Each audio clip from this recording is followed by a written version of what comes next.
is finished. Let's go see Albedo again. The situation here seems tricky.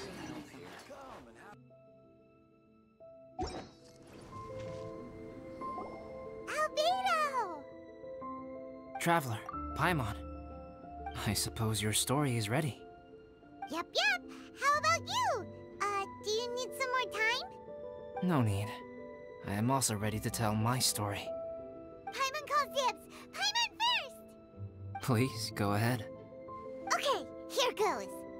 Once upon a time, there was an evil researcher who went into the mountains and did a crazy experiment on whopper flowers to transform their appearance.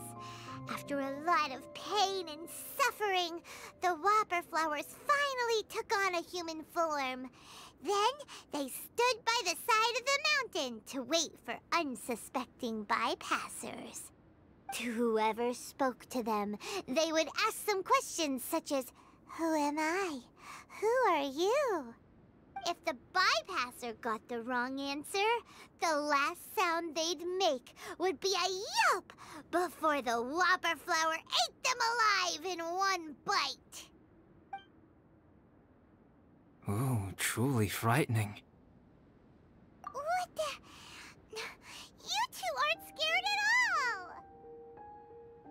Don't go nitpicking, okay?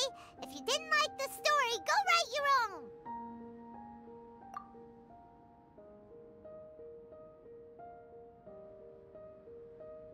In other words, the whopper flowers would ambush and then completely replace their victims. And then what? Go back to where the person lives? Enter their home? Eat their whole family?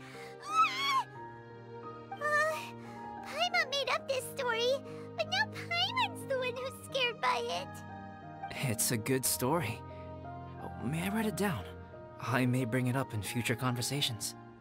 What for? Just to scare people with? Yes. You've got a real mean streak, Albedo. Mine is a little longer than yours. It starts with an alchemist. A great alchemist once created Subject 1. Subject 1 was her proudest achievement, and successfully blended into human society. No one ever would have thought that this friend of theirs was in fact a synthetic human. However, unbeknownst to Subject 1, the alchemist had tried the same experiment many times before he had come into being. Some of the rejects from failed experiments had been discarded, but had not died. Subject 2 was one such failed experiment. He was swallowed by a great dragon that came to rest upon a snow-swept mountain. Many years later, he was resurrected by the dragon's mysterious power. He saw all kinds of people on the mountain, including Subject 1, who had somehow miraculously blended in among them. Never in Subject 2's wildest imagination had he thought it possible for experimental life forms such as they to deceive everyone so successfully. He saw the way humans accepted Subject 1 as a friend, witnessed their affection as they addressed him by name. This was what Subject 2 wanted. Now, all that Subject 2 desired was to replace Subject 1 and take the joy of his existence for himself. This is giving Paimon the chills. So scary. Subject 2 began to unfold his plan. He stole Subject 1's books and notes and studied all that Subject 1 had learned from the alchemist. Subject 2 was highly intelligent, and he learned quickly. He changed his face into an exact replica of Subject 1's face. Then, he found a plant with mimicry capabilities and transformed it using dragon blood and alchemy. And so, not only did Subject 2 transform his own appearance to perfectly match that of Subject 1, he also created a third entity, Subject 3. What? There's 3 of them now? But Subject 2 wanted to become a perfected human. So, he erased a mark on both his and Subject 3's necks. For these marks were symbols of imperfection. In my view, it was probably a subconscious act, an instinct. He so desperately craved to become a perfect human being that he forgot something. Human beings are defined by their flaws. Subject 2's plan was meticulously crafted. Subject 3 would draw Subject 1's attention.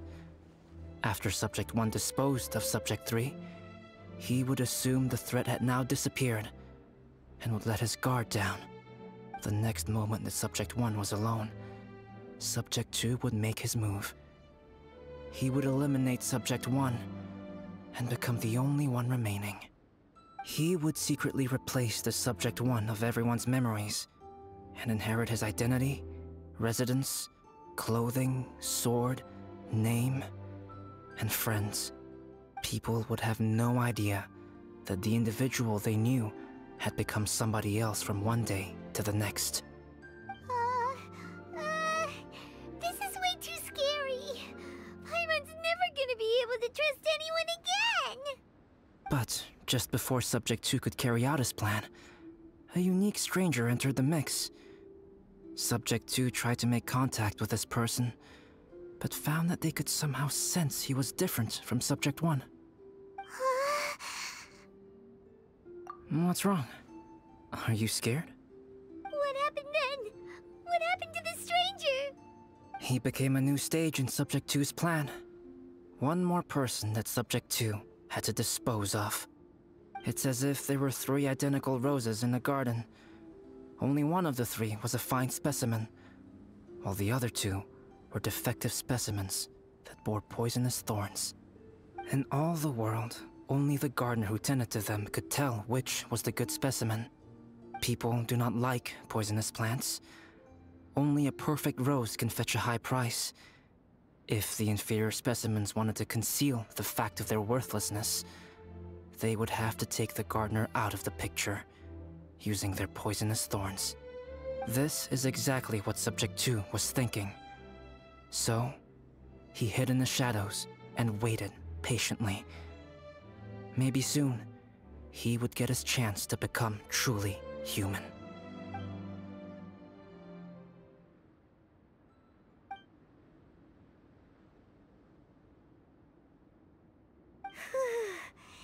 That was intense! So what happened after that? Did Subject 2's plan succeed? Paimon can't bear thinking about it. Fortunately, it is just a story. And even in this story, Subject 2 did not succeed. But you can never let your guard down on Dragonspine. Monsters mutated with Durin's power and blood are also creatures of Rhine-Daughter, just like me. You must beware of all such creatures. I'm glad to hear that. It's okay. I know what I am. You and I are both different, so there is no need for me to hide the truth from you. The only thing is that sometimes, when I think about how mighty the power of alchemy is, I feel so small. As beings who set foot in this world, how arrogant are we in desiring to control our destiny, and in desiring to create? Is creation an arrogant act, Traveler? If not, why do we call the ones that created us and control us gods? If it is, then what qualifies us to call ourselves creators? How far must we take our reverence and respect, and what purpose does it serve? Nothing special, but whenever I think about it, I feel a twinge of grief. Poor albedo. Hello? Traveler, are you here? Hey, is that Amber? Thought we might find you here. We're here to deliver a message from Cyrus. There's gonna be a big event down at the base camp, and they want you there too, Traveler.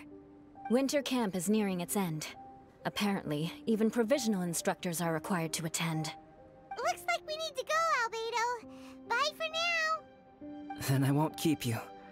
I have some things to attend to here, so forgive me for not seeing you down. Don't worry about it. There have been no issues getting up and down the mountain recently. Is everyone ready? Let's not keep them waiting.